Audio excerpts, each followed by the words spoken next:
வணக்கம் ட்ரேடர்ஸ். இன்றைக்கி 13/8/2026 தேர்ஸ்டேவோட post market report. நம்மளோட அந்த அஸ்யூஷுவல் கான்செப்டான ஃபஸ்ட்டு 15 மினிட்ஸோட லோ அண்டு ஹையை வச்சு மார்க்கெட் எப்படி ரியாக்ட் ஆச்சு, எங்கேயாச்சும் ட்ரேடிங்க்கான ஆப்பர்ச்சுனிட்டி கிடச்சிச்சா அப்படிங்கிறத பார்த்துருவோம். அதுக்கு முன்னாடி டிஸ்க்ளைமர் நல்லா ரீட் பண்ணிக்கோங்க. நம்மளோட ஆப்ஷன் மேஜிக் ட்ரேடிங் யூடியூப் சேனலில் ஒளிபரப்பப்படுற எல்லா வீடியோக்களுமே எஜுகேஷன் பர்பஸுக்காக மட்டுமே. வாங்க வீடியோக்குள்ளே போகலாம். நம்மளோட அந்த கோர் கான்செப்ட் என்ன அப்படின்னு பார்த்தீங்கன்னா, மார்க்கெட் ஓப்பன் ஆனதுக்கப்புறம் நிஃப்டி ஸ்பாட் சார்ட்டில் ஃபஸ்ட்டு 15 மினிட்ஸோட லோ அண்டு ஹையை மார்க் பண்ணிக்குவோம். மார்க் பண்ணிக்கிட்டு ஹையில் இருக்கிற 2 கால் புட்டு, லோவில் இருக்கிற கால் புட்டையும் எடுத்துக்கிட்டு அதில் ட்ரேடிங்க்கான ஆப்பர்ச்சுனிட்டியை பார்ப்போம். மார்க்கெட் புல்லிஷ் மோடில் இருக்கா பியரிஷ் மோடில் இருக்கா அப்படிங்கிறத பார்த்துருவோம். இங்கே ஃபஸ்ட்டு 15 மினிட்ஸ் நமக்கு பியரிஷ் மோடியில் இருந்திருக்கு. ஸோ அதுக்கு நியரஸ்ட்டாக, அதாவது ஹையில் இருக்கிற அந்த 24,431க்கு நியரஸ்ட்டாக இருக்கிற 24,450 காலையும் 24,450 புட்டையும் நான் எடுத்துக்கிறேன். ஸோ 24,450 புட்டில் என்ன நடந்திருக்கு அப்படின்னு பாருங்கள். இந்த இடத்துல ஃபஸ்ட்டு 15 மினிட்ஸோட ஹைக்கு மேலே இவனால் 24,450 பிரேக் பண்ண முடியல. இங்கே நம்ம என்ட்ரி போகிறப்ப நம்ம எதையும் கன்ஃபர்மேஷனுக்கு எடுத்துக்கணும் அப்படின்னா, நிஃப்டி ஸ்பாட் சார்ட்லையும் அவனோட அந்த ஃபஸ்ட்டு 15 மினிட்ஸோட லோக்கு கீழே மார்க்கெட் போயிருக்கா அப்படிங்கிறதையும் நாம் பார்க்கணும். இந்த இடத்துல கிட்டத்தட்ட ஒரு 45 மினிட்ஸாக நிஃப்டி ஸ்பாட் சார்ட்டால் அவனோட ஃபஸ்ட்டு 15 மினிட்ஸை பிரேக் பண்ண முடியலை. ஸோ அதனால் இது நல்ல லோவை சப்போர்ட்டாக கன்வெர்ட் பண்ணியிருக்கு. அப்படிங்கிறதுனால நாம் 24,326க்கு நியரஸ்ட்டாக இருக்கிற 24,350 கால், 24,350 புட்டு, இந்த 2 ஸ்ட்ரைக்கும் எடுத்துக்கிறோம். ஸோ 24,350 காலில் நான் ஒரு 5 லைன் மார்க் பண்ணி வச்சுக்கிட்டு இருக்கேன். நம்மளோட வீடியோவை ரெகுலராக பார்த்துக்கிட்டு இருக்கவங்களுக்கு இந்த 5 லைன் என்ன அப்படிங்கிறது தெரியும். நீங்கள் அந்த நிஃப்டி ஸ்பாட் சார்ட்டில் ஃபஸ்ட்டு 15 மினிட்ஸ் முடிஞ்சதுக்கப்புறம் அவனோட லோவை பிரேக் பண்ணலை அப்படிங்கிறத ஒரு கன்ஃபர்மேஷனாக வச்சுக்கிட்டு, அட் த சேம் டைம் 24,450 புட்டு அவனோட ஃபஸ்ட்டு 15 மினிட்ஸோட ஹையை பிரேக் பண்ண முடியலை, இதையும் ஒரு கன்ஃபர்மேஷனாக வச்சுக்கிட்டு, நீங்கள் 24,350 காலில் இந்த ஆவரேஜ் லைனுக்கு மேலே இருக்கிறப்போ ஒரு 130ல் என்ட்ரி எடுத்து மேலே 40 பாயிண்ட்டு டார்கெட்டு, கீழே 40 பாயிண்ட்டு ஸ்டாப் லாஸு, அதாவது 170 டார்கெட்டு, ஒரு 90ல் ஸ்டாப் லாஸ் வச்சுருந்தீங்க அப்படின்னா இந்த இடத்துல நமக்கு பாருங்கள் கிளியர் கட்டாக ஐடியா கிடைக்குது.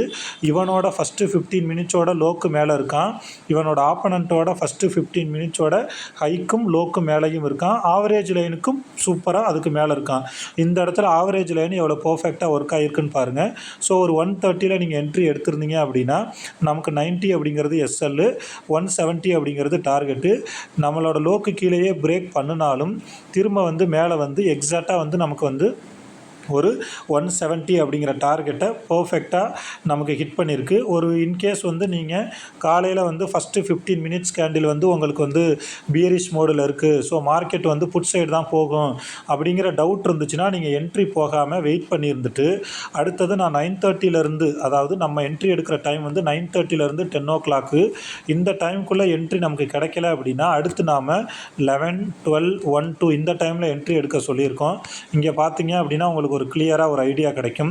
எக்ஸாக்டாக ஒரு 11 o'clock பார்த்தீங்கன்னா மார்க்கெட் கீழேயே வந்தாலும் அதுக்கப்புறம் அவனோட அடுத்த கேண்டில் லோக்கு கீழே வைக்க முடியாமல் திரும்ப புல்லிஷ் மோடுக்கு மாறிடுச்சு. ஸோ நீங்கள் 24,350 காலில் எக்ஸாக்டாக ஒரு 11 o'clock நீங்கள் ஒரு என்ட்ரி எடுத்திருந்தால் கூட, ஆனால் இங்கே நமக்கு பார்த்தீங்க அப்படின்னா லோக்கு கீழே தான் இருக்குது. நம்ம நிஃப்டியை ஒரு கன்ஃபர்மேஷனாக வச்சுக்கிட்டு இங்கே மேலே வந்ததுக்கப்புறம், அதாவது இந்த இடத்துல திரும்ப அவனோட ஃபஸ்ட்டு 15 மினிட்ஸோட லோக்கு மேலேயும் ஆவரேஜ் லைனுக்கு மேலேயும் வந்ததுக்கப்புறம் ஒரு 130ல் நீங்கள் என்ட்ரி எடுத்திருந்தீங்க அப்படின்னா நமக்கு கிட்டத்தட்ட ஒரு 170 வரைக்கும் போயிருக்கு, 90ல் ஸ்டாப் லாஸ் வச்சுருந்தீங்கன்னா. ஸோ நம்மளோட அந்த ஃபஸ்ட்டு 15 மினிட்ஸோட லோ அண்டு ஹை ஸ்ட்ராட்டஜி படி இன்றைக்கும் நமக்கு டார்கெட்டு பர்ஃபெக்டாக ஹிட் ஆகிருக்கு. இந்த மாதத்தில் இதுவரை பார்த்திங்கன்னா ஒரு 9 ட்ரேடிங் டே நடந்திருக்கு. அதில் பார்த்திங்கன்னா 4 நாள் நமக்கு பர்ஃபெக்டாக டார்கெட்டு ஹிட்டு, அதில் ஒரு சில நாள் 2 டார்கெட்டு நமக்கு, அதாவது 2 தடவை டார்கெட்டு ஹிட் ஆகிருக்கு. 4 நாள் வந்து பார்த்திங்கன்னா டார்கெட்டும் ஹிட் ஆகலை, ஸ்டாப் லாஸும் ஹிட் ஆகலை. அன்னைக்கு மேஜராக எந்த லாஸும் கிடையாது. ஒரே ஒரு நாள் மட்டும்தான் வந்து நமக்கு எஸ்எல் வந்து ஹிட் ஆகிருக்கு.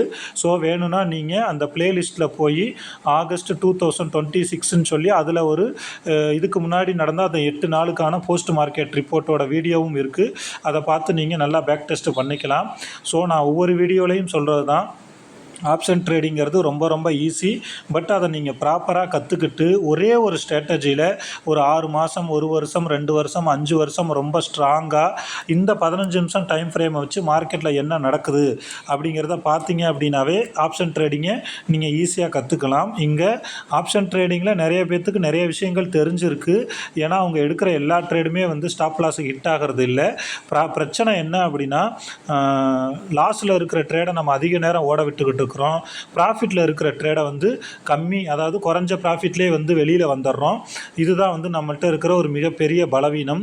அதுக்கு வந்து நாம் ஒரு சிஸ்டமேட்டிக்காக ட்ரேடு பண்ணால் மட்டும்தான் வந்து தைரியமாக நம்மளால் ட்ரேடு பண்ண முடியும். அந்த சிஸ்டமேட்டிக்காக ட்ரேடு பண்ணணும், ஃபியர் இல்லாமல், ஸ்ட்ரெஸ் இல்லாமல் ட்ரேடு பண்ணணும் அப்படின்னா நீங்கள் குறைஞ்சது ஒரு 2லேருந்து 5 வருஷத்துக்கு ஆப்ஷன் ட்ரேடிங்கில் ஏதாவது ஒரு ஸ்ட்ராட்டஜி எடுத்துக்கிட்டு என்ன நடக்குது அப்படிங்கிறத வித் ப்ரூஃபோட, பேக் டெஸ்ட்டோட நீங்கள் ரெக்கார்ட் பண்ணிக்கிட்டு, அதாவது ட்ரேடிங் ஜேர்னல் எழுதி வச்சா மட்டும்தான் உங்களால் ஃபியரே இல்லாமல் ட்ரேடு பண்ண முடியும் அப்படிங்கிறது என்னோட அசைக்க முடியாத ஆணித்தரமான நம்பிக்கை.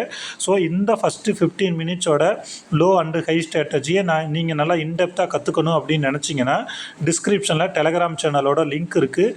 அதில் நீங்கள் ஜாயின் பண்ணிக்கலாம். அந்த டெலகிராம் சேனலில் எந்த விதமான பை அண்ட் செல் ரெக்கமெண்டேஷனோ டிப்ஸோ நாம் கொடுக்கறது இல்லை. முழுக்க முழுக்க அது எஜுகேஷன் பர்பஸுக்காக மட்டும்தான். நம்மள்கிட்ட வந்து ஆன்லைன் கிளாஸ் வசதியும் இருக்குது. நீங்கள் பிகினராக இருக்கீங்க அல்லது நிறைய லாஸில் இருக்கீங்க அப்படின்னா இந்த ஆப்ஷன் ட்ரேடிங்கை ப்ராப்பராக சிஸ்டமேட்டிக்காக ஒரு ஸ்ட்ராட்டஜி படி கற்றுக்கிட்டு பண்ணணும் அப்படின்னு நினச்சிங்கன்னா டிஸ்கிரிப்ஷனில் என்னோடய மொபைல் நம்பர் இருக்குது. அதுக்கு நீங்கள் வாட்ஸ்அப் பண்ணியோ ஃபோன் பண்ணியோ ஆன்லைன் கிளாஸ் சம்மந்தமான டீட்டெயில்ஸையும் கேட்டு தெரிஞ்சுக்கலாம். ஸோ ஆப்ஷன் ட்ரேடிங் வந்து எப்போதுமே ரிஸ்க் தான். ஆனால் அதில் வந்து 20% மட்டும்தான் வந்து ஸ்ட்ராட்டஜி, 80% வந்து மைண்ட் செட்டு மட்டும்தான். ஸோ நீங்கள் வந்து பிகினராக இருக்கீங்க அல்லது தொடர்ந்து லாஸ் பண்ணிக்கிட்டு இருக்கீங்க அப்படின்னா ஒரு 3 மாதம் 6 மாதம் ட்ரேடு பண்ணுறதை ஸ்டாப் பண்ணிவிட்டு ஏதாவது ஒரு ஸ்ட்ராட்டஜி எடுத்துக்கிட்டு நீங்களே ஓனாக வந்து ப்ராக்டிஸ் பண்ணுங்கள். நீங்கள் எவ்வளோ பெரிய மென்டார்கிட்ட எவ்வளோ பெரிய அமௌண்ட்டு கொடுத்து ஆன்லைன் கிளாஸோ ஆஃப்லைன் கிளாஸோ படித்தாலும் நீங்கள் உங்களோட எக்ஸ்பீரியன்ஸில் மார்க்கெட்டில் என்ன நடக்குது அப்படிங்கிறத தெரிஞ்சுக்காத வரைக்கும் நீங்கள் வந்து இதில் ஜெயிக்கவே முடியாது. அதே மாதிரி எப்போ நீங்கள் வந்து பயம் இல்லாமல் ஒரு ட்ரேடு எடுக்கிறீங்களோ அப்போ தான் நீங்கள் மார்க்கெட்டை கரெக்டாக புரிஞ்சுக்கிட்டு இருக்கீங்க அப்படின்னு அர்த்தம். பயம் ஏன் வருது அப்படின்னா, மார்க்கெட்டு எங்கே போகுது, ஏன் போகுது, நாம் எதுக்கு என்ட்ரி எடுத்தோம் அப்படின்லாம் தெரியாத பட்சத்தில் மட்டும்தான் நமக்கு ஆட்டோமேட்டிக்காக பயம் வரும். இன்னொன்று, கடந்த காலத்தில் நீங்கள் நிறையா லாஸ் பண்ணியிருந்தீங்கன்னா அந்த மறக்க முடியாத கசப்பான அனுபவங்கள்லாம் வந்து உங்களுக்கு பயத்தை தூண்டி விட்டுக்கிட்டே இருக்கும். அதனால் ஒரு சின்ன இடைவெளி விட்டு ப்ராப்பராக வந்து ஒரே ஒரு ஸ்ட்ராட்டஜி எடுத்துக்கிட்டு ஒரு 3 மாதத்துலேருந்து 6 மாதம் வந்து பேக் டெஸ்ட்டு பண்ணிவிட்டு முடிஞ்சால் பேப்பர் ட்ரேட் கூட பண்ணிவிட்டு அதில் என்ன நடக்குது அப்படிங்கிற கான்ஃபிடென்ட் லெவலை வளர்த்துக்கிட்டு அதுக்கப்புறம் வந்து நீங்கள் திரும்ப ஆப்ஷன் ட்ரேடிங்குள்ளே வர்றது பெட்டர். இந்த first 15 minutes low and high strategy சம்மந்தமாக வேறு எந்த சந்தேகம் இருந்தாலும் மறக்காமல் கமெண்ட்ஸில் சொல்லுங்கள். இந்த வீடியோ உங்களுக்கு பிடிச்சிருக்கும் அப்படின்னு நான் நம்புகிறேன். மறக்காமல் லைக் பண்ணுங்கள். அப்போ தான் நிறைய பேர்த்திட்ட வந்து இந்த வீடியோ போய் சேரும். ஆப்ஷன் ட்ரேடிங்கில் இன்னமும் லாஸ் பண்ணிகிட்டு இருக்கவங்களுக்கு இந்த ஸ்ட்ராட்டஜி, இது மாதிரி கான்செப்ட் வந்து ரொம்ப பயனுள்ளதாக இருக்கும் அப்படின்னு நான் நம்புகிறேன். நீங்கள் இன்னமும் நம்மளோட ஆப்ஷன் மேஜிக் ட்ரேடிங் யூடியூப் சேனலை சப்ஸ்கிரைப் பண்ணலை அப்படின்னா மறக்காமல் சப்ஸ்கிரைப் பண்ணுங்கள். ஆன்லைன் கிளாஸ் சம்மந்தமாக ஏதாவது டீட்டெயில்ஸ் வேணும்னா டிஸ்கிரிப்ஷனில் இருக்கிற என்னோட மொபைல் நம்பருக்கு வாட்ஸ்அப்போ ஃபோன் பண்ணி அது சம்மந்தமான டீட்டெயில்ஸை கேட்டுக்கோங்க. மறக்காமல் வந்து இந்த வீடியோவை லைக் பண்ணுங்கள். இதே மாதிரி இன்னொரு வீடியோவில் பார்ப்போம். Thank you friends.